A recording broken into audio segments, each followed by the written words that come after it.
Right, good afternoon everybody. Thank you for coming along to today's meeting of SNR. Meeting is open to the public and we've got several people who've joined us today, so welcome to everybody who's here and welcome to people who are watching online. All of the agenda items today are open, nothing contains exempt information. As usual, the meeting is being webcast and it will be available to watch later. We've got no public questions or petitions for today's meeting.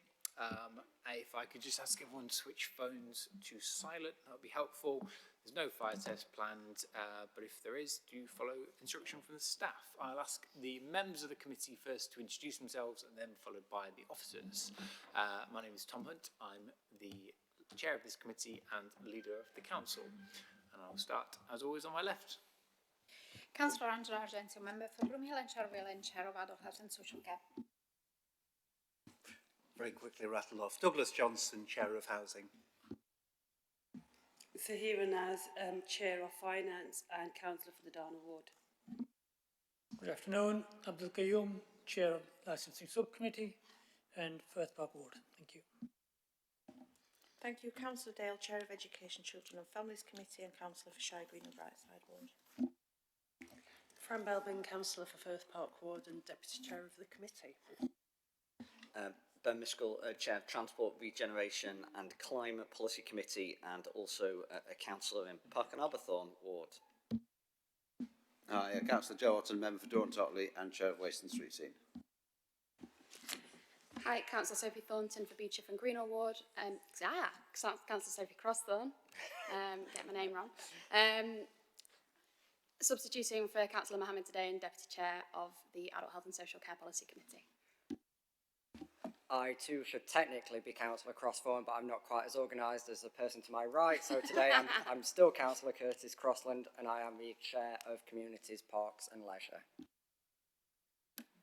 Hi, Martin Smith. I'm chair of economic development, skills and culture and also councillor for Dawn Totley. Good afternoon, my name is Diane Hurst. I'm an elected member for Richmond ward and I'm here in my capacity as leader of the group of Sheffield Community Councillors. Great, thank you very much. I'll ask the officers to introduce themselves as well for the benefit of people in the room and those watching online. And I'll start on my left over here. Hello, Meredith Teasdale. I'm Director of Children. Afternoon everyone, Claire Taylor, Chief Operating Officer. Good afternoon, Kate Josephs, chief executive. Good afternoon, Robert Parkin, Assistant Director for Legal Services, deputising for the General Counsel today. Hi, Craig Rogerson, Democratic Services. Good afternoon, Philip Gregory, Director of Finance and Commercial Services. Hello everyone, Kate Martin, Exec Director, City Futures. Afternoon, Greg Fell, Director of Public Health and Integrated Commissioning. Good afternoon, Ajman Ali, Executive Director of Neighbourhoods. Great, thank you all very much. So, item 1, apologies for absence, as has been mentioned. Councillor Mohammed has sent apologies today and Councillor Crossthorne is attending as substitute. Item 2, there are no items that contain exempt information. Item 3, declarations of interest. Do any members have any declarations of interest they want to make for any of the items on today's agenda? Nope, thank you. Item 4, the minutes of the previous meeting, which were held last month on the 19th of February. Are members happy that they are a true record of our meeting? Great, thank you very much. Item 5, as discussed, no public questions, statements or petitions received today. Item 6, no member questions. Item 7, as usual, is a report which acknowledges the retirement of long-standing members of staff for this council, and I would like to invite the committee to join me in thanking them for their long service to the council and many years of public service to the people of this city. Councillor Agencia? Yeah, just surprised that my children's nursery teacher is retiring and she was amazing, so thank you. Indeed. Thank you very much. So, yeah, if people could just join me in acknowledging their contribution, and we wish everybody a very long and happy retirement. Okay, item number 8 is our work programme, which is on page 27 of your packs. And with this, let me hand over to Craig, just to give us a quick update on any items to draw to committee's attention. Thank you. Thank you, Chair. Members have got their usual update of the work programme in the pack. I'll draw members' attention to page 30. There is set out there details of the 3 new items that have been added. 2 of those are follow-up items agreed at the last meeting. And then there's an item on the local plan, and we've readjusted the date for the April SNR meeting to fit in with the inspector's timetable and the special council EGM that we've got in early May. So the SNR meeting in April will be on the 28th now. And then there's just one amended item, which is the annual equality report, which is now scheduled for the April meeting. Thank you very much, Craig, and thank you for everybody accommodating the change of the date of the April committee to move it back ever so slightly. Are there any questions, any comments, any feedback on the work programme? No? Okay, we'll take that as noted. Thank you very much, Craig. Item number 9 is the Q3 budget monitoring report for the current financial year, 2024-25.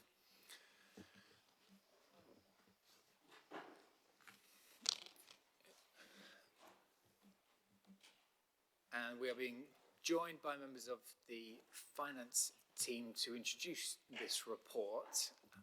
Once everyone is sorted, I'll ask if you could introduce yourselves for the benefit of people watching at home and in the room, and then introduce the report, please. Thank you.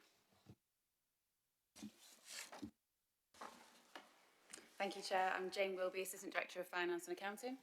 Kerry Darlow, Assistant Director of Finance Business Partnering. Thank you, Chair. So there were 2 reports that we're covering with the committee this afternoon. Introduce yourself, Philip. Sorry. Yeah, I'll do that again. Philip Gregory, Director of Finance and Commercial Services. So there were 2 papers that we're covering off for you this afternoon. One is the Q3 Budget Monitoring Report, which you've referenced already. And then the second paper this afternoon is the Medium-Term Financial Strategy Update. So just by way of introduction, the Q3 Budget Monitoring Report sets out the position for the Council as a whole. This was brought to Finance and Performance Committee last month. That sets out the scale of the overspend in year and the actions that have been taken to contain and mitigate that overspend.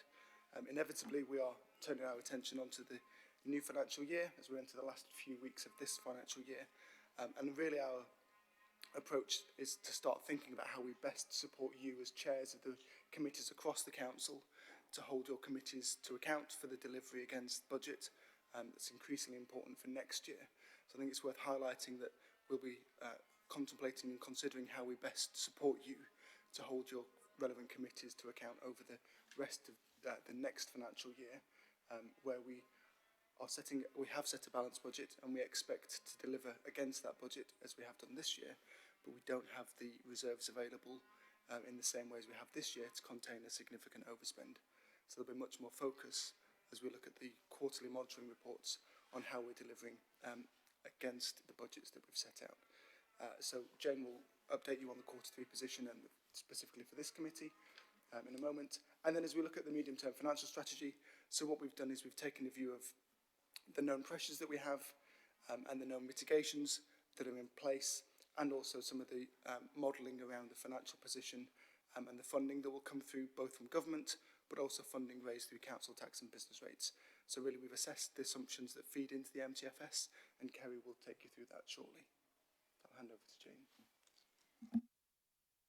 Thank you. So the report presents the financial position of the council for the third quarter of 24-25, which covers the 9 months of actual income and costs up to December 24, plus a 3-month forecast. The outturn position is that of a 34.8 million overspend for the council, which is 7.1% of our net revenue budget, which is 800,000 worse than the estimated position at the second quarter. The overspends of 11 million in adult social care, 16.2 in education, children and families, and a further 11 million supporting costs by those facing homelessness. Like many councils, we're grappling with significant financial challenges, and these include increased demand for our services, especially in adult social care, where we're seeing an increased complexity of need and higher costs as a result. There's been a surge in education, health and care plans, which has had a knock-on impact on the home-to-school transport costs. and a national shortage of suitable housing, causing a reliance on temporary accommodation.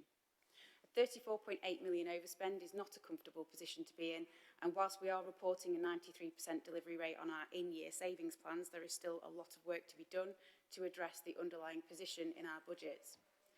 The Council will fund the overspend this year with a specific provision that's been set aside for the housing subsidy loss and the remainder of the budget contingency reserve. As Philip said, if overspends occur in 25-26, the use of specific earmarked reserves will be required to support services. The Council will need to continually review and assess those reserves to make sure they retain a sufficient amount to meet future risk. In response to the overspend, finance colleagues have been working with service leaders with the key underperforming service budgets to understand the drivers of the issues and develop targeted action plans to support financial recovery. In adults, there's been more focus on enablement teams and strength-based reviews in learning disabilities where the majority of the overspend exists in these complex cases. In the children's home-to-school transport, there's been a focus on independence and introduction of lower-cost support for new and existing passengers, which includes using travel trainers to promote independence and a shift to personal travel budgets. A consultation on post-16 travel support has just concluded too, to ensure that young people are better prepared for adulthood and to reduce the burden on the council costs.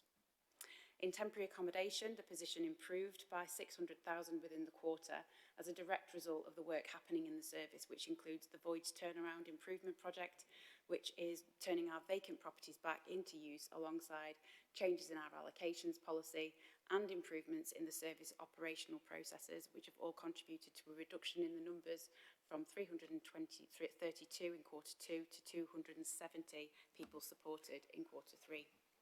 Council-wide, there's also been increased levels of spending restrictions put in place to control costs this financial year to keep within our allocated limit, which includes a recruitment review panel. An additional layer of scrutiny in staffing decisions has made careful financial consideration an appropriate challenge in recruitment decisions. The Future Sheffield Transformation Programme is our strategic approach to the council-wide change that will help us modernise and improve the way that we work to deliver a balanced budget and will capture some of these key issues and challenges that we face. The council has set a balanced budget for 25-26, which was approved at full council in March, and it's looked to address some of the key areas of budget challenges as a part of this allocation process, which this year has been guided by a priority-based budgeting approach. The local government finance settlement provided a higher than anticipated level of funding and provided for growth in core spending power, which was above the national average, but still a real terms cut when compared to 2010 funding levels. The report is to note the financial position, but also call for support for the committee chairs here today. We need to see improvements in all committees so that we can live within our budgets, and we need the member support, scrutiny and challenge to help the council keep within our resources and driving value for taxpayers' money. Happy to take any questions on the in-year financial position alongside colleagues today, but noting the next item will cover the medium-term financial position.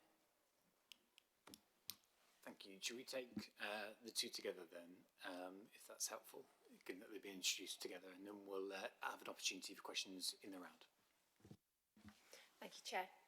So the second report provides an interim update on the medium-term financial strategy covering the period 2025-26 to 2028-29, which was reported to this committee in July 2024. A full refresh of the strategy will commence in the spring and will be reported to this committee in July this year.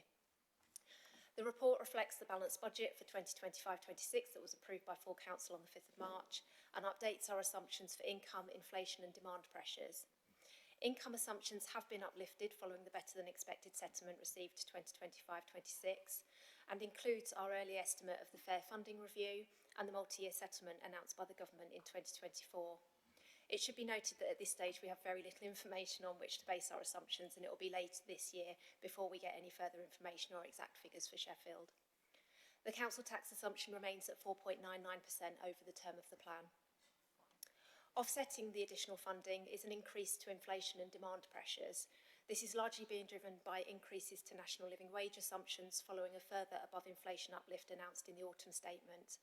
A review of demand assumptions has also identified the need to increase growth pressures as demand for social care services, particularly in adults, continues to grow significantly above expectations. The report presented in July 2024 showed a budget gap of £68.9 million over the term of the plan. This included a gap of £31.4 million for 2025-26, which has since been balanced through the proposals agreed by Council earlier this month. The gap in this update report stands at £52.3 million, which is an increase of £14.7 million over the remaining 3 years of the MTFS period 2026-27 to 2028-29. This is a result of the previously mentioned inflation and demand pressures outstripping additional income from government, council tax and business rates. Savings from the Council's Future Sheffield Transformation Programme have not been included in this update. Work is ongoing to determine the amount and timing of savings delivery, and this will be included in the full refresh in July.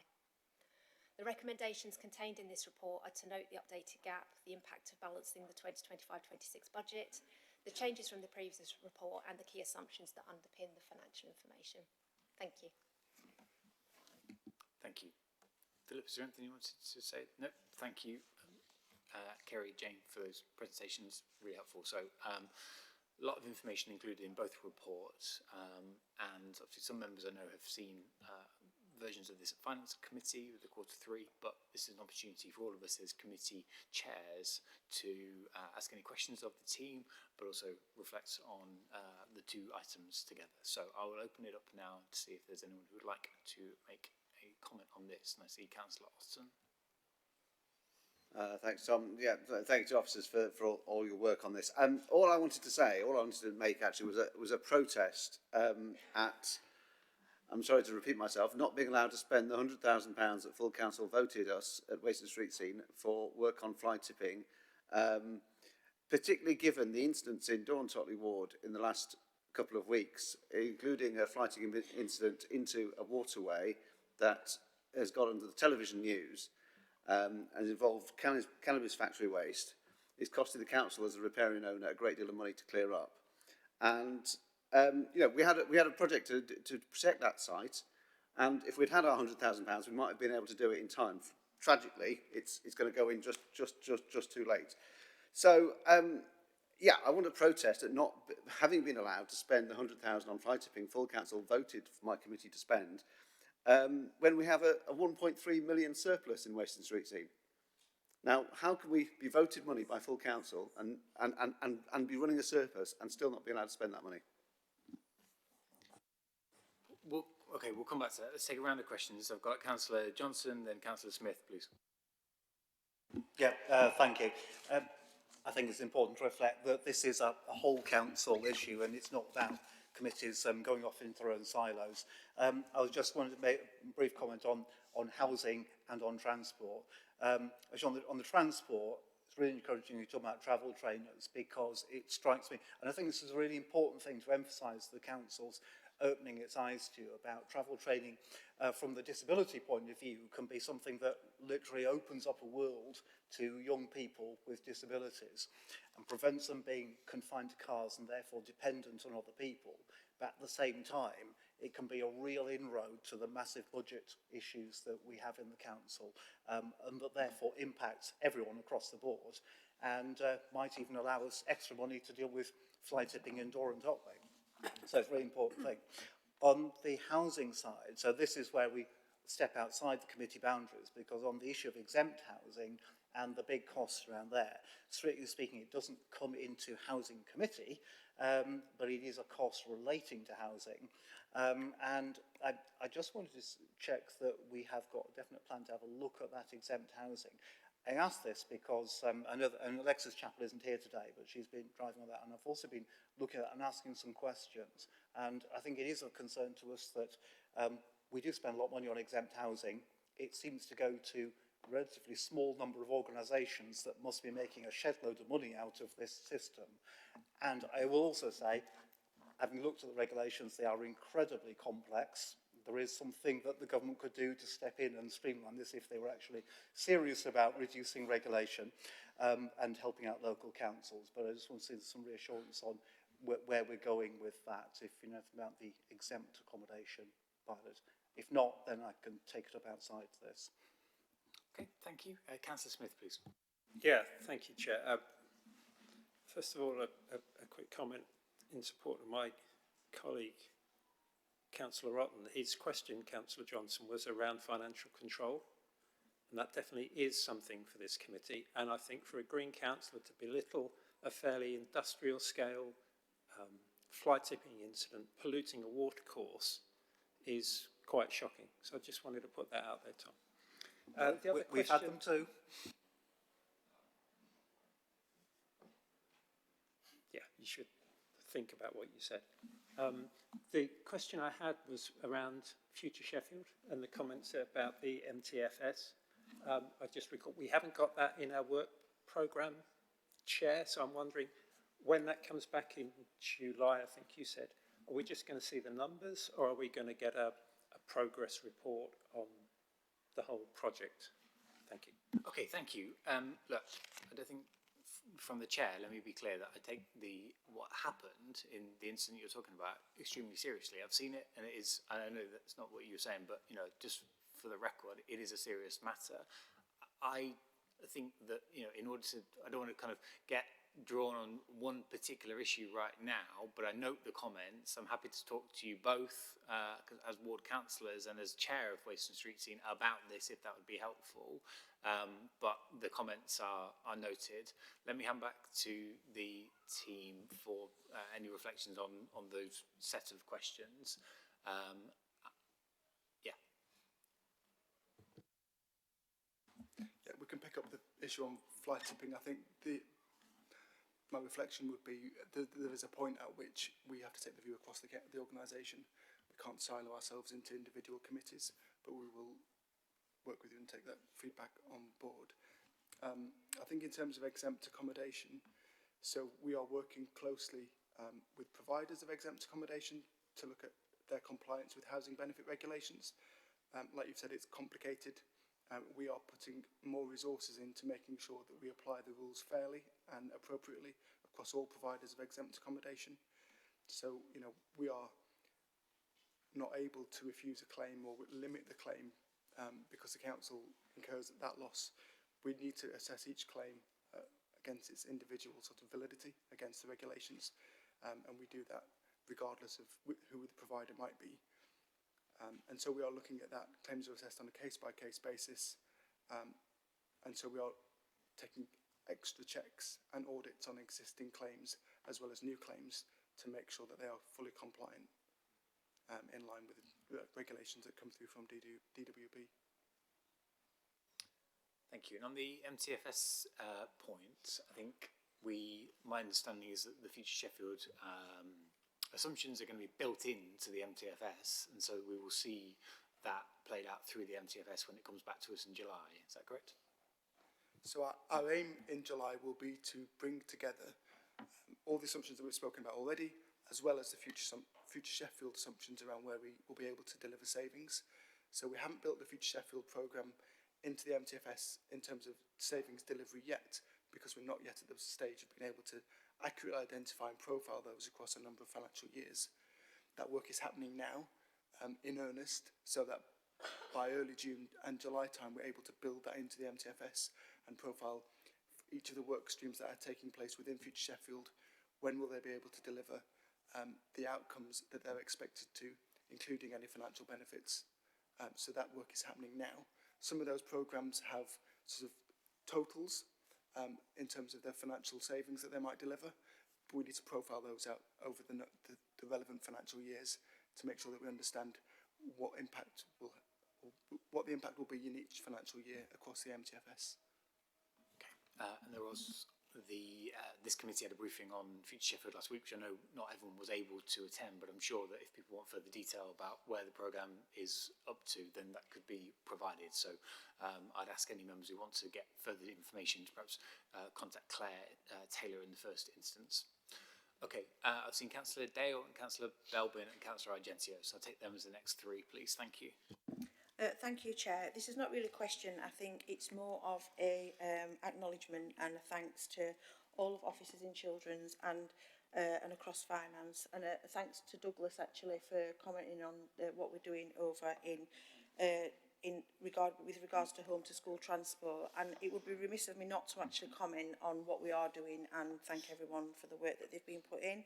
I think what is really important to understand, I'd also like to thank, all of the parents and carers and families that have been involved in the current consultation around post-16 home to school transport. And I think what we need to highlight is, whilst we have got a rising demand for a service, this is not as straightforward as cutting a service, because people are involved in this. So what we have to be doing is listening to people's feedback in that consultation, whilst being mindful and being responsible with budgets. But we've also got to be mindful that this is about children and their future. And that brings me to our budget amendment, actually, which we put in at full council, which is all about early intervention and prevention work. And when we are talking about young children who we know have got disabilities, we need to be planning way ahead, right through EHCP, from when they're very young, about their progress throughout life and their potential developments. So it is really important that we do have the home to school travel trainees in place for those children and young people and their families, because again, this is about families as well, and encouraging families to let their children spread their wings a little bit and give them a little bit more free time. I think what we also have to understand when we look through where there have previously been overspends or underfunding within our budget is the ecosystem around the children's services. And it's not just about council services that fund some of this stuff. There is the NHS involved, there's education involved. So I think what we have to be really mindful of, and what we are mindful of moving forward when we look at our forward plans, is about those relationships and partnership working when it comes to funding services for children. So again, I'd just like to really thank everyone for all the work that everyone's put in across the service, and to our fellow councillors in the committee, cross-party, because we've had some really in-depth conversations about where we're moving forward. So thank you. Thank you. Councillor Belbin, please. Thank you. I'd just like to add, first of all, my support for the independent travel training approach, because my son benefited from this back in 2011 when he started secondary school, and it really did make a massive difference to him.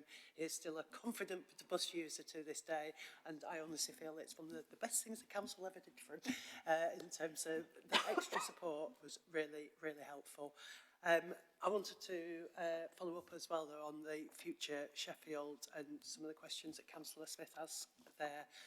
It really does feel that, you know, future Sheffield is absolutely critical, obviously, over the term of the medium-term financial strategy. And I know that we have just agreed to expand the member steering group around this, so I'm not quite clear if all the members have come forward with that yet, but we'd certainly welcome you, Councillor Smith, on that group. I know you've got some experience around the project management approach as well. That would be really welcome and helpful, I think, in that group. But really to emphasise yet again how important it is that that work is taking place on time and is meeting I've got milestones and so on off that project. So obviously we're picking that up through the steering group as well as it regularly coming back to this committee. I suppose one of the questions I have is, again, how that is going to fit in with the priority budgeting process as we look over the next 3 years. Are we literally looking at setting a budget for 3 years as opposed to 1 year next year? And, you know, we have a council plan that goes up to 2028, so it feels as if that will be possible. But what are the practical implications for our budget processes going forward? Thank you. Thank you very much. Councillor Agenzia. Thank you, and I just want to follow on from what has been said by Councillor Dale. You know, the pressures in adults are on the rise. That's not just a Sheffield thing, that's a national thing. And I just want to reassure people that we in committee ask lots of questions and challenge the officers, you know, throughout, you know, every week basically when we have our briefings. But also I think one thing that is really important is that we've never worked so closely with children before, I think, because obviously children come through the system into adults. So I think that independence that we foster in adults, because people live better and longer if they are independent. It's not about you know, the financial implications are huge, but actually that it's better for people to be independent and to live, having a choice of how they want to live their life. And it will also mean that we can make some savings, financial savings, but it's more important that we deliver services for people that are fit for how they want their life to be. So it's really important that we're working very closely together, and it will have to be even closer because we have to have the same kind of mindset to make that difference. Okay, thank you. I'll hand back over to the team for any reflections on those points. Thank you. Thank you, and thank you for your support and comments. So I think I'll pick up on the question around Future Sheffield and priority-based budgeting and how our approach for that filters out over the next 3 years. So I think it's important to say that Future Sheffield is not just about financial sustainability of the organisation. Actually, it's about making the organisation fit for the future, able to deliver against our priorities and able to deliver against the council plan. It's something that we are undertaking and putting a lot of effort and time into, because we need to get the organisation into the right size and shape so that it's fit for the future. And that's not just about financial sustainability. It's about delivering the right services to our residents and to our businesses that operate in the city. So I think we are considering how we approach the 3-year multiple-year settlement that we are expecting to be announced over summer. The reality is that we're unlikely to receive our detailed financial allocation for the council from government until much later in this calendar year. So our ability to accurately budget set and plan for the 3 years is probably somewhat limited until we get that allocation of funding from government. We expect that to be December at the latest. What that does mean, though, is that we'll use the assumptions that we've got in the MTFS to enable us to start the budget process for 26-27. What that 3-year multiple-year settlement will allow us to do is to much earlier start the process for the following 2 years. And actually, this time next year, we'll be in a position to be looking at the budget for the following 2 years and start that process much earlier and be able to identify if we have gaps and how we can mitigate those gaps much earlier in the process than having to wait until the December in the year. So I think we'll get a much better sense of where we're at in terms of delivery against the medium-term plan when we get that settlement from government, but we don't expect that until December time. And our approach will be, so as Future Sheffield develops, we'll be looking at 3 years and profiling the financial benefits from Future Sheffield over those 3 years and feeding that into the medium-term plan. We'll be looking at reviewing the pressures, as Kerry said earlier, that feed into that budget process, as well as other assumptions that feed in, so that we're in a position, as soon as we get that settlement from government, we can plug the numbers in and see where that leaves us. In terms of priority-based budgeting, so this was the first year that we'd moved towards a priority-based budget, where it was starting to align to what the council plan priorities are. What that's shown us is that it gives us a really useful way of splitting the budget that isn't allocated across committees, gives us a council-wide view. We can take that further, and part of that development will be also to target particular services where it's more appropriate that we zero-base the budget. And so actually we need to start with a blank piece of paper and build a budget up from scratch. So we'll be taking that approach and prioritising where we take that approach as we look at budget setting for future years. So it's a bit of a journey in terms of public priority-based budgeting. We want to make sure we do it in the right way, but equally we want to be able to feed in other pieces of information that we have access to. So we've spoken at Finance and Performance Committee about how we use the performance data as well as the finance data. At the moment they're quite distinct and they're in separate reports. Actually, the gold standard that we want to aim for is to have those in a single report where the performance data speaks to the financial position and helps interpret and tell the story of the financial position, so that we can much more easily see the implication of performance challenges and performance successes against our financial position. Okay, thank you very much for those answers, really helpful. I think what you've heard today from quite cross-party colleagues around the committee is a commitment to make sure that we're always managing our budgets prudently and responsibly and putting the interests of the people of Sheffield first. And I think we all welcome the fact that the multi-year funding settlement is coming next year. I'm sure we all welcome the fact that deprivation and need factors will put back into the funding formula this year, which gives us a sense of the direction of travel that we should expect for the settlement when it is announced later this year. And whilst there is some uncertainty about when we'll get that those detailed figures and what that will look like, we can be clear in the intervening months about the principles that we're going to be using to inform our priority-based budgeting as we go forward. And it is along the lines of the amendment that was passed by full council 2 weeks ago around making sure that there is an emphasis on early prevention work to do everything we can to stop problems escalating and to support the root causes that hold people back in this city, whether that be poverty, ill health, discrimination. The more we can do at an early stage to support people at all stages of their life, the better. And that needs to be aligned with a clear commitment to growth and to growing our city's economy, because I think we can all say that we're clear that the route to greater prosperity for the people of this city must be with a growing economy. There's no path to higher living standards without higher wages and a growing economy. And so the investments that we make aligned to our 10-year growth plan, which I know EDS committee will be formally adopting soon, are really important. So that early intervention work aligned with our focus on growth, for me, seem like two sides of the same coin in how we can make sure that our budgets are managed responsibly, but that the interests of the people of this city are always uppermost in our thoughts, and that we are looking to support them all through their life and put more money in their pockets at the end of the week.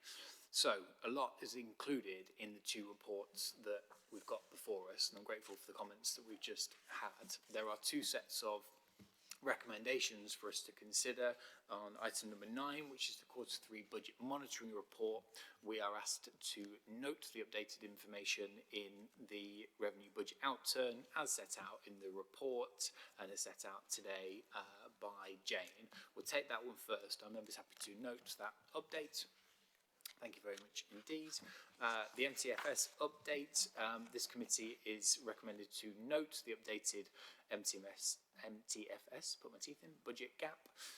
Note the improvement that is mainly due to the result of balancing the 25-26 budget. Note the overall gap for 26-27 through to 28-29, and that has worsened by 14.7 million. And note for consideration the key assumptions applied in determining the updated MTFS budget gap, which are set out in Appendix 2. Our members happy to support those recommendations. Thank you. Thank you very much to the team for your work to prepare the reports and for joining us today. Thank you. Right, item number 11 is the response to the petition that we all considered and discussed at full council at the end of 2024, which was about the provision of new burial spaces in the city. And today we've got an update report on the work that has been taking place in the few months since that petition came to us at full council.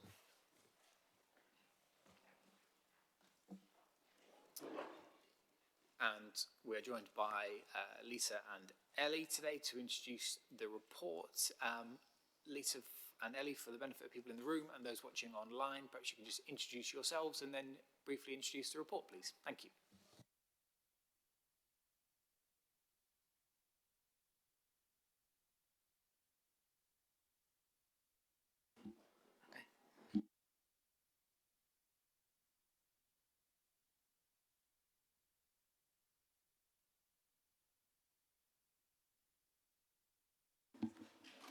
Thank you, Chair. I'm Lisa Firth, I'm Director of Parks, Leisure and Libraries. And I'm Ellie Fraser, I'm Head of Bereavement and Coronial Services. Thank you very much. Okay, I'm here to talk you through an update in our search to find new burial spaces in Sheffield. I'm assuming the report has been read, so I won't take you through it step by step. But what I'd like to do is just take you through the recommendations and draw your attention to what I think are some of the key points in accordance with those recommendations. So firstly, I just wanted to pick up on something in the background of the paper. I think we all acknowledge that we are on quite tight timescales to deliver this work, but eyes tend to be drawn to the 3 to 4.5 years worth of burial space remaining for our Muslim community. I just want to be clear and think it's important to state that we've been quite detailed in working out that estimate, that 3 years is an absolute worst case scenario based on the space that we've got left, and that we would absolutely not allow our burial space for the Muslim community to become depleted whilst we've still got burial space remaining elsewhere across our cemetery estate. Moving on to the recommendations, one of the things we're asking committee to do is to note our progress on this work. Again, I think it's important to note that we did start this work well over a year ago now, but it has really picked up momentum over the last few months. We've done quite detailed work in terms of establishing what is the need, both in terms of our burial numbers and the space that we need, but also looking at what the city needs from cemetery service provision into the future, ensuring that we're not finding short-term solutions where there is a long-term need. So more recently, we've established a cross-service working group to take co-ownership of finding solutions. The core membership of that group started with bereavement services, planning, property and our parks and countryside colleagues, but as the work progresses we are drawing in more expertise, particularly as we start to look at specific sites. And we have done quite detailed work now to create a short list of 8 sites that have the potential to go on and deliver new cemeteries. And I want to reassure people that that's not just a desktop exercise that you can do in a few hours. That has taken a lot of work, looking at everything from location, accessibility, a high level look at the ground suitability, but through to the local plan land allocation, the ownership of the land, the historical use of the land, the ecological value of the land, and many more things that have been pulled in to create that initial shortlist. We are asking committee to support the approach that we're taking to this work. So we want to continue with that cross-service approach and go on to do further, more detailed feasibility work. In fact, we're meeting tomorrow for our next progress meeting to confirm our next steps. And we've probably noted through the report that the 8 sites that I mentioned haven't been and can't be disclosed at this stage. It's really important to note that there are obviously sensitivities around land ownership, but also there are key interdependencies with the local plan process. So I just want to reassure members that by working collaboratively across services that we are working with colleagues who are heavily involved in the local plan. And actually the timing is quite helpful for us because as a city we are looking at how we use our land and cemeteries can be at the table and part of those discussions. I think it's also really important to recognise that although it is in the capital strategy, there is no funding allocated to this work and to the development of new cemeteries at the moment. So we need to go on and develop a funding proposal if we are going to deliver this work. And it is for those reasons that we are recommending that Strategy and Resources Committee retain oversight of this work, with a plan to bring a paper back to the committee later in the summer with a more detailed citywide plan, hopefully including more information about specific sites, and then a corresponding funding proposal to Finance and Performance Committee. So I think those are the key points, and I'll stop there. Great. Thank you very much indeed, Ellie. Let me just place on record my thanks to you and the team of colleagues from across the council who have come together in the way you've set out to work at pace to make significant progress over the last few months.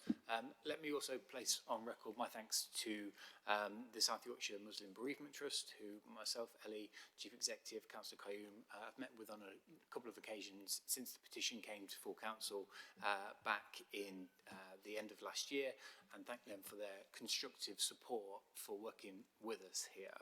And let me thank all the people who signed the petition, because it was a clear demonstration of the depth of feeling that exists in the city about the need for the council to move quickly to identify burial spaces for all communities and for all faiths and none.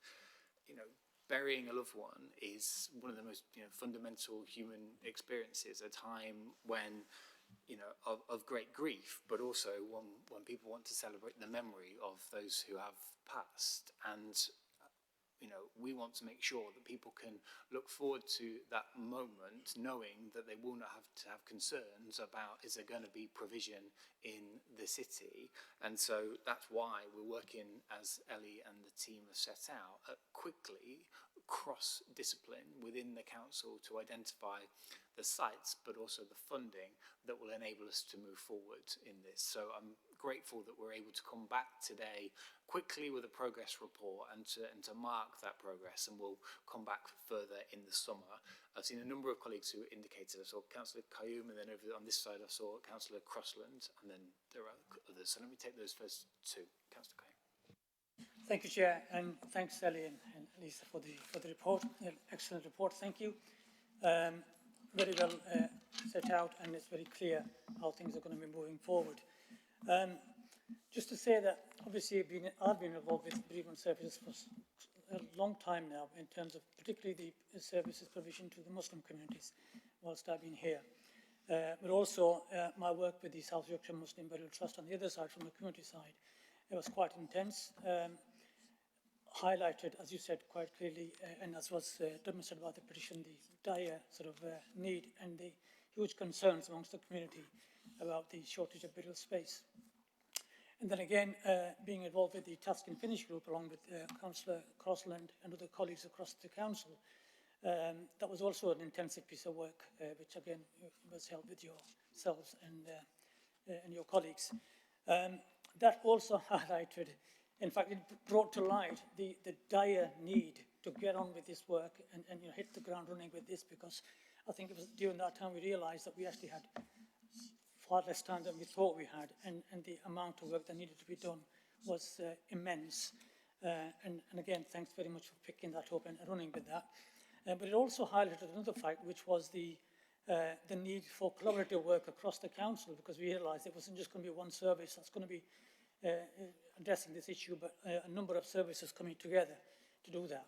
And again, I'm very pleased to see that the cross-service working group that's been established. I think that's a most appropriate way forward, given the amount of work that needs to be done and the number of services that need to be involved in going forward.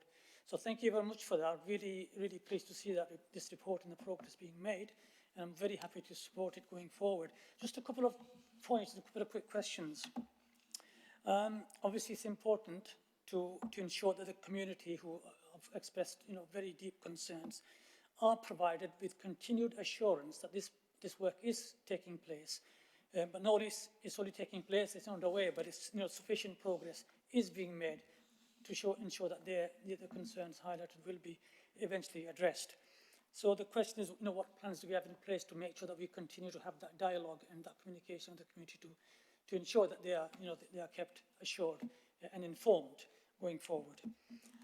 Secondly, again, obviously you can't disclose, but you've said that you've had 8 sites identified, but at the moment, obviously, they are potential sites. And obviously, there's a lot of work, again, to be done in terms of assessment of the sites to ensure their suitability for development into cemeteries. And I'm just wondering, as a worst-case scenario, if we get to a point where none of those sites are suitable, will that take us back to square one and back to the drawing board? And thirdly, similarly, you said the worst-case scenario, 3 years left for Muslim burials, and again, assuming the worst-case scenario, and we get to that stage, and there are no more spaces, what plans or what plan B is there to ensure that space is made available? Sorry about the. Thank you. Thank you. What I'll do is I'll take you around, if that's all right, and then come back. So I'll take the first 3. So I've got Councillor Crossland, then Councillor Smith, and just for clarity, I've got Councillor Otten, Johnson, Naz, and Councillor Hurst. Is there anyone else who wants to come in? Right, so we'll probably do 3 and then 4. So Councillor Crossland, please. Thank you, Chair, and thank you for the update today. I think you were totally right, Chair, that everyone, regardless of their faith, does deserve the right to be laid to rest in a way that honours their wishes and honours their beliefs. So I'd like to echo the thanks to the petitioners and everyone who signed the petition on this very important and, let's be honest, very heartfelt issue as well. I think as councillors, we see a lot of issues, but we think, oh, that would be nice to fix. But this is one of those few absolute mission critical things that we need to deal with as a city. There's no wiggle room or excuses on this. It is an absolute priority for the city, and I'm really pleased to see the progress that has been made on this. Getting people, colleagues from planning, property services and finance around the table now, and seeing that they're now treating this with the respect and urgency that it needs to actually get this done is really good to see, because I know that bereavement services have worked incredibly hard on this over the last year or so, and hopefully we'll be able to get going as soon as a site or sites are selected. I think as Chair of Communities, Parks and Leisure, it would also be wrong of me not to mention the work that's going into the, I need to get this right because we've changed the name of it now, the Cremation and Cemeteries Service Strategy. There we go. It used to be called the Bereavement Strategy, which was much easier to roll off the tongue, because that will set the service up for the future, because we can't just keep reacting to things. We need to have a plan for the next 10 years, the next 100 years on this. And I think, finally, Chair, I think there are learning points as an organisation on the process here, but I want to see real progress made on this now before we start thinking about learning points on this, because it, as I say, it is an absolute priority, and I just don't want us to get distracted. We need to get this done, and then we'll focus on what learning points the organisation should make as well. So no question there really, just wanted to give my support again to the work that everyone is doing on this, so thank you. Thank you, and I think, let me assure you that in the few months since it's been referred to SNR, this has been uppermost in a priority for me, and we're making sure that we'll do all we can to progress this quickly. So, and we'll bring it back in the summer for a further update. Councillor Smith. Thank you, Chair. And I agree with my colleague, incredibly important, incredibly sensitive and incredibly difficult piece of work. Could I just check one thing? So I completely accept the sensitivity and that it would be unwise to name specific sites while the work's still ongoing. But you also mentioned the link back to the work on the local plan. So when that comes back to SNR and then in full council, we will be discussing specific sites and specific land allocation. Is the plan then that the specific bereavement sites, cemeteries, that they will be included as specific sites? That's the point at which those sites will be listed? Question mark? The local plan, which comes to here and then to full council. Thank you. Okay, thank you. So I'll come back to Lisa and Ellie on those points. We've got questions from councillors Kayoum, Crossland and Smith, and then there's 4 more members who've indicated. So I'll hand back over. So to work through in order, in terms of continued assurance for the community, as part of the next stage of the work, we are putting together the programme plan, and we are in the process of securing the resources to be the lead for that. As part of that, we've clearly identified the need for a communication and consultation plan, both in terms of keeping people up to date, but actually in terms of talking to people about the services they want to see delivered at these new sites as well. So I haven't got a definitive answer, but it's clearly on our agenda and something that we need to work through. So the group may know, but we've set up a Sheffield City Council Muslim Bereavement Partnership Forum, quite a long name, to engage with local Muslim community groups and faith groups, and we will continue to take updates on this work through that group as well, along with other groups like Simbad, who we're talking to. In terms of the 8 sites, and if they go on to prove not viable for cemeteries, I'm hoping that what we've done is we're not going to find all of them are ruled out. But it won't take us back to the drawing board. We had a clear plan from the outset in terms of how we would approach the land search, in terms of looking at extensions, looking at council-owned land, and then taking it to externally owned land. So we would just move into the next phase of our delivery. It would be more costly, but we know what comes next if those sites prove not viable. Yes, and so this has been brought to us by other members, and people are suggesting it. There is always the option of compulsory purchase. It's a last resort. It's not a route we want to go down. I would rather find land that is suitable and available, and preferably in council ownership. But if we get to that stage, it is an option. In terms of a plan B for the Muslim community, you can see from the report that we are running out of space across the city, not just in our Muslim burial plots. But what we have done as a service is looked at the space that we've got left, looked at what land has been allocated and set up and what is still available, and we have earmarked some spaces for further Muslim burials. I don't want to communicate them or circulate them at the moment, because I feel that new spaces will be better located, better positioned, better able to deliver the services that people want. But if we reach a point that we can't deliver them in a timely enough way, we have a backup option that is appropriate. So we will communicate them if we reach or get close to that stage. And in terms of the local plan and disclosing the sites, now my understanding, and I'm not an expert in the local plan, I should be clear, I'm relying on colleagues who are, but some of the spaces that we are looking at will come back and be presented as part of the local plan process, because they are sites that we, land that is being looked at for different uses, and cemeteries are on the table there. Other sites aren't featured in the local plan and wouldn't need to be. So you will see some as part of the local plan report, and then you will see the full picture when we bring a report back later in the summer articulating the cemetery plan for the city. Thank you very much. Right, Councillor Otten, followed by Councillor Johnson, Councillor Naz, Councillor Hurst, please. Thank you, Chair. And yes, thank you for this report and for what you're doing. It's you know, all power to your elbow in delivering this. The one thing that makes me nervous about this is the discussion about kind of interaction with the local plan process. We've been trying to adopt a local plan in this city for 15 years. We are making some progress now. We've made some, good progress in the last couple of years compared to the previous decade or so under Labour administrations. But there's no guarantee, is there, that we're going to get there. And so the idea of this process coming to interact with the local plan process, it just makes me nervous.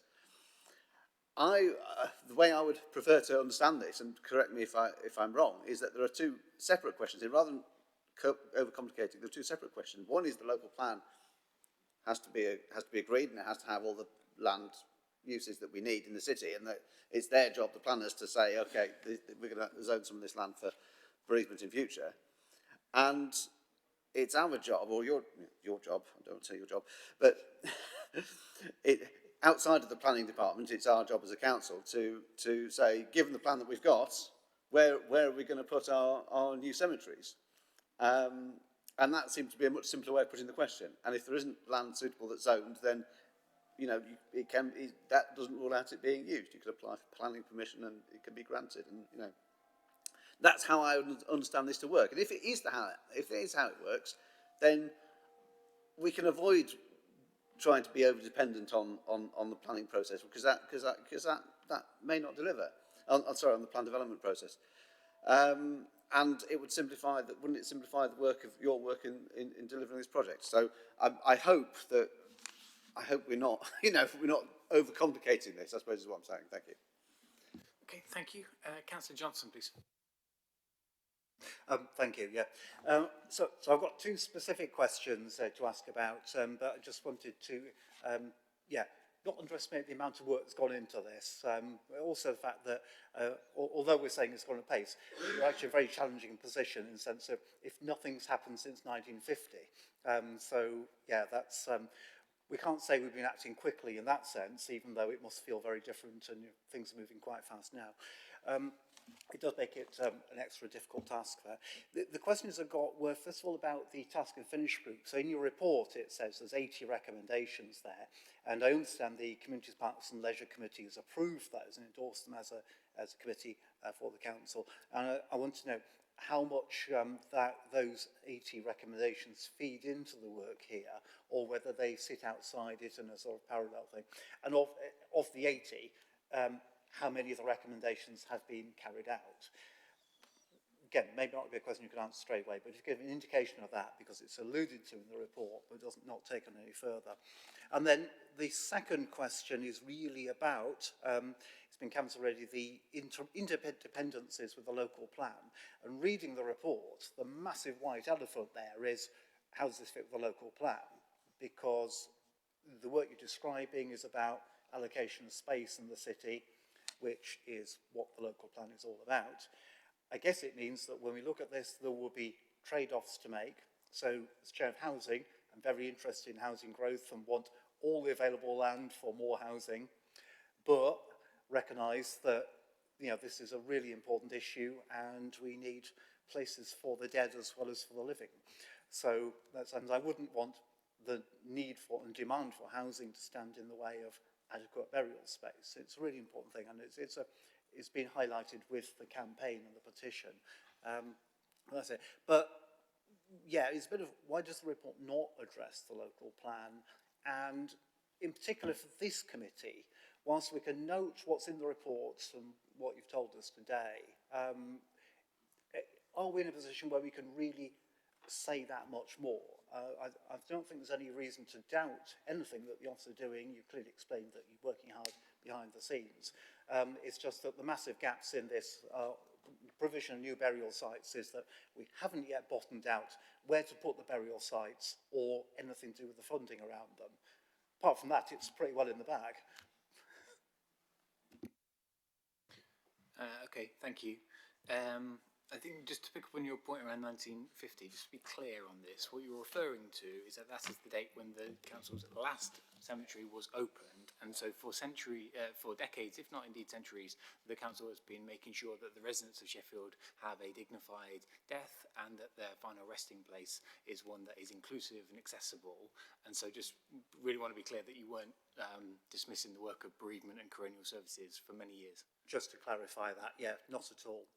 Okay, good. Thank you. Councillor Naz. Thank you. Mine's a comment I also want to place on record. Thanks to Ellie and Lisa and the team for all the hard work that's gone into this. I also like to thank the petitioners and everybody who signed the petition. It was really important. And Ellie, thank you for clarifying the 3-year burial space left. That's in a worst case scenario. That has caused quite a lot of anxiety within the Muslim community, so thank you for clarifying that. I agree with the Chair's comments. Everybody will be impacted. People of all faith and none by this, so it's so important that we do get it right.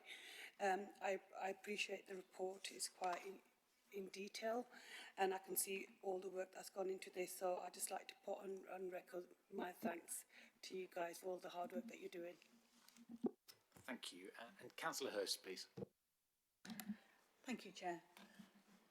Again, this is probably going to sound like a step record, but thank you very much for all your hard work, for the way that you've approached such an emotive and difficult topic, and worked across the council, but also with communities and with partners. Let's hope there are some very positive outcomes from it. I did want to ask about the interaction with the local plan, but I think you've answered that with Martin. But I also wanted to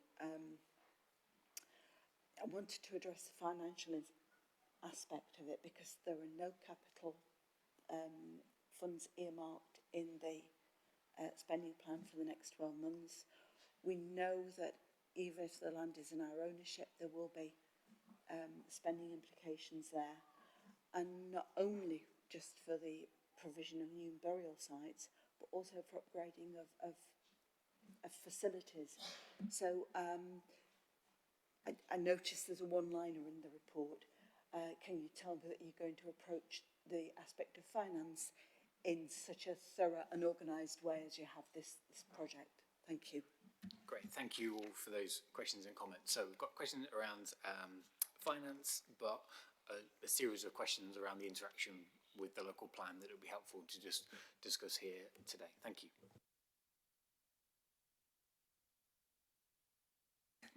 We're going to both answer these questions, I think, if that's okay. If we go to the local plan first, like I mentioned before, I'm not an expert in the local plan. I am relying very heavily on colleagues who are working alongside in the planning department to inform the work that we're doing. On the receiving end, if you like, of the work, I think I acknowledge that they are separate things.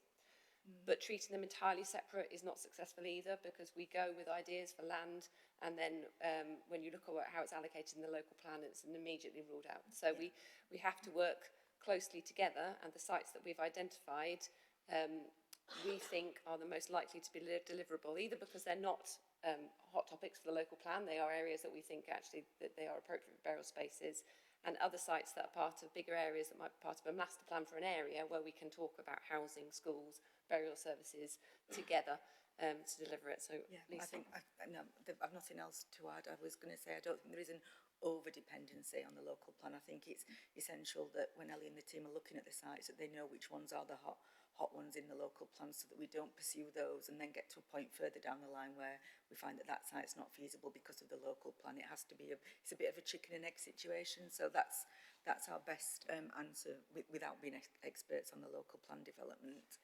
I think, sorry, just to touch on the actual planning process in general, because yes, we will have to apply for planning permission for a cemetery. So understanding what is likely to be agreed, what are the challenges we're going to have, who we need to consult with, the more we know of that information up front means we can identify sites that we think will progress through that process. Next. Yeah. In terms of the next question, Is it 19? yeah, well, I'm trying to think of the order to answer them. So I suppose to acknowledge that we've done a lot of work, but there's a huge amount of work still to be done. Absolutely, we are not close to delivering this yet, but we have started on the journey. I think that's important to note. I think it's really important both from a funding perspective and a task and finish group recommendations perspective to say how this work aligns with the other work that we're doing in bereavement services in terms of developing a strategy that describes how we go on and deliver all of our bereavement related services into the future. So the task and finish group, 80 recommendations. A lot of work has been done down to drill them down and to break them down into themes to start drafting the strategy itself. And there is a report to CPL committee this month with an update on how that work is progressing. So although that hasn't been signed off yet, the themes and the information that came out of that group is absolutely informing the work that we're doing with regards to new cemeteries and the way we deliver services, the type of services that people want. And that also includes a review of the Muslim funeral offer as well, and how the specific feedback through both the task and finish group and the public consultation has suggested that may need to change as well. So that is going, as Ellie said, to the CPL committee on the 31st of March. It hasn't yet been endorsed, Councillor Johnson, just to make that clear. And so there's lots of pieces of work going on. So the strategy updates go into CPL. It will go for CPL for sign-off. The task and finish group recommendation was that we review our Muslim service provision for the city. So a separate piece of work, which has not yet started, will take place in consultation with the public around the services that we offer to the Muslim community, what's important, what might need to change, what it costs, a detailed analysis of that work, and that will also go to CPL later in the year as a separate entity. We obviously need to find the money to deliver the cemeteries. They won't come for free. We are working with colleagues in capital finance and finance business partner team to address how we may do that. There are two elements to that work. There's no point in us delivering a strategy that says how we're going to deliver these services for the future if we haven't got a funding model that supports it. So we are reviewing the services-based budget model and how it operates. There are challenges there, at the same time as looking forward at the strategy that we're developing and trying to review the budget that we've got in place and any implications that might have on the medium-term financial strategy. So nothing has been agreed, but we are working closely with colleagues to look at that. Yeah. And we are fully aware that dependent on, for instance, for the new cemetery, depending on the type of land and the ownership, the cost could vary significantly if we have to purchase something privately compared to if we've got something within our own ownership. So yeah, we wanted to point out in the report that we're aware of that, but we don't have that solution yet. But we are talking to Philip and his finance team about this. Yeah, and that also, the two will be heavily independent because we will be looking at a borrowing model. We will be looking paying back through the income that we create through providing bereavement services for the city. But so we've got to tie the two together. Yeah, I think that was all the questions. That's great. Thank you very much indeed. Really helpful, particularly on the local plan. There's obviously a lot of interest right now, given what groups are considering, and I'm sure members will be pleased to know that we've got a whole committee on the 28th of April where we'll be able to have a full discussion about the local plan. Councillor Crosthorne, you've indicated, and then I'll bring back in Councillor Austin.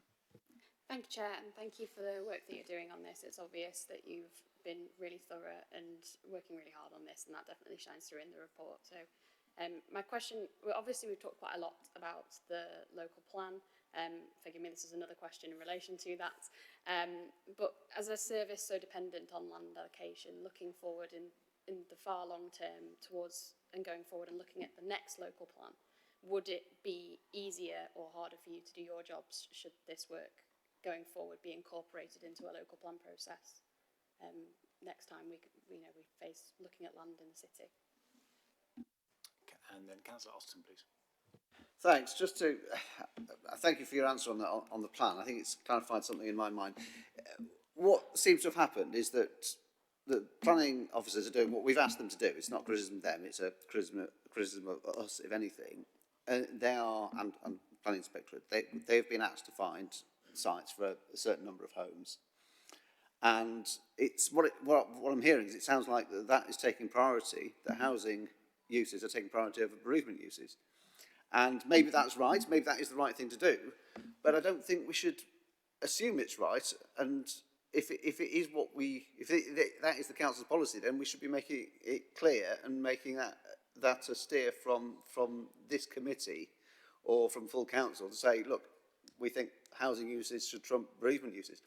Now maybe that will happen. It'll all work out, and we'll find good bereavement sites that don't impinge on the housing site. But maybe we won't. And if we don't, then I think we should take responsibility for that here and say, well, okay, maybe actually that site, which would make a good housing site, we need it for bereavement. Because if we don't do that, and we come to closer to the end of the line, provision of burial sites, then we won't be able to look the petitioners who came to us in December in the face and say we really tried to deliver on what you asked us. So can I ask that we indicate to the planning department, and this is part of the reason that this issue is referred to this committee and not to CPL, because of this specific issue with the local plan and the planning department, to say that actually we need to be able to say to them, we need somebody who could say to them, well, look, maybe housing doesn't have priority, maybe we have to give priority to bereavement on a particular site. And that's the reason it's here, and it's not the reason it's not at CPL. So I think we do have to take responsibility in this committee for the question, and I think it should be open.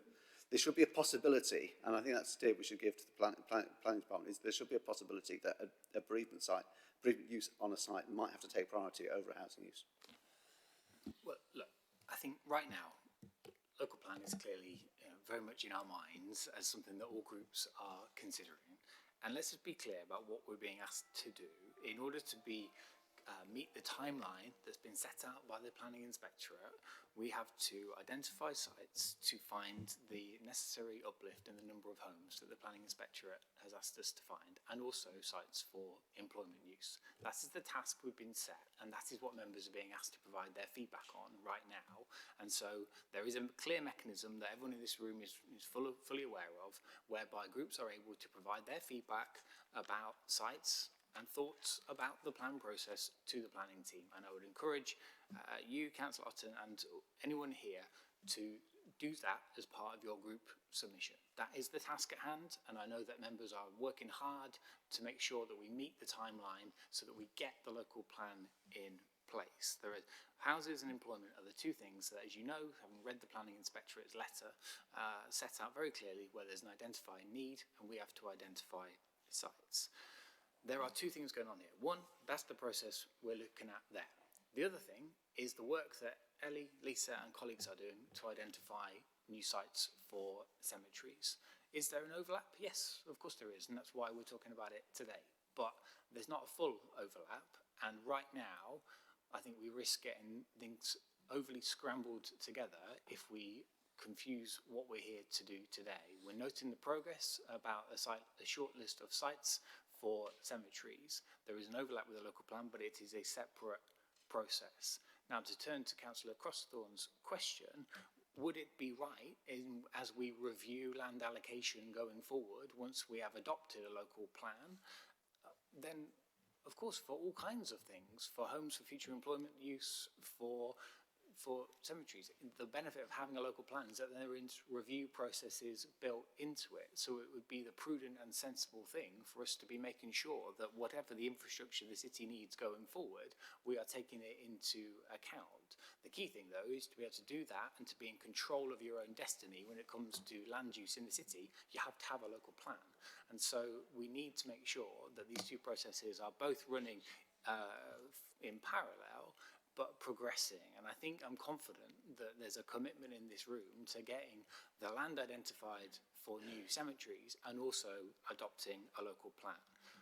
I would encourage members to submit their views into that process. We will have an opportunity to come back here on the 28th to assess where we have got to with that. I don't know whether there's any officers who want to come in on this one, who are kind of more involved with the local plan process. Okay. Yeah, thank you. Kate Martin, Exec Director, City Futures. Just to confirm, and for those that are listening, the local plan is a statutory document. We're legally required to have an adopted local plan. As the leader has set out, we're in a process at the moment with the inspector.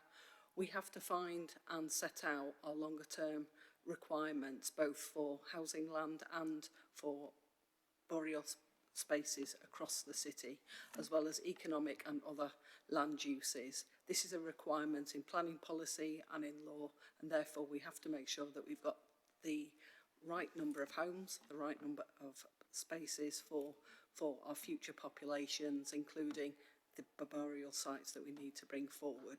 That will be tested through the material planning inspectorate route as well. And it is independent with the work that Ellie and Lisa have set out, but also, as the leader said, it is running parallel to this process. The planning inspectorate will set out and determine if we've made the right amount of provision for all land uses, including the burial provision well for the future. This will also take into account future population growth that may be anticipated for the city as well. And as Lisa and Ellie has said, as they bring forward sites, potentially 4 new sites, then full planning permission would be required for individual sites and assessed through Planning and Highways Committee. Thanks. Okay, thank you very much. So, I think that's been a helpful conversation. Grateful for the comments and feedback from colleagues, and hopefully we're clear about what we're here to do today. So the recommendations which we're being asked to take forward are that we note the contents of the report, we note the progress that's been made by the council towards securing new burial provision in Sheffield as set out, and as we've heard today, that we support the approach outlined to progress this work, that we confirm that SNR has been assured that the petition presented on the 4th of December 2024 has been fully considered, and that we agree that this committee retains strategic oversight of delivery for new burial provision in Sheffield, not least for some of the reasons that have been set out by members. Are we happy with those recommendations? Great. Thank you very much. Ellie, Lisa, thank you for your time with us today. Thank you for the work you're doing to take this forward. Thank you. And that, friends, is the end of our SNR committee today. Thank you all for coming. We have a meeting on the 28th of April when, it may have come as a surprise to many of you, we will be discussing the local plan, amongst other things. I'm sure we'll look forward to that. Good. All right. Thanks very much, everybody. Thank you.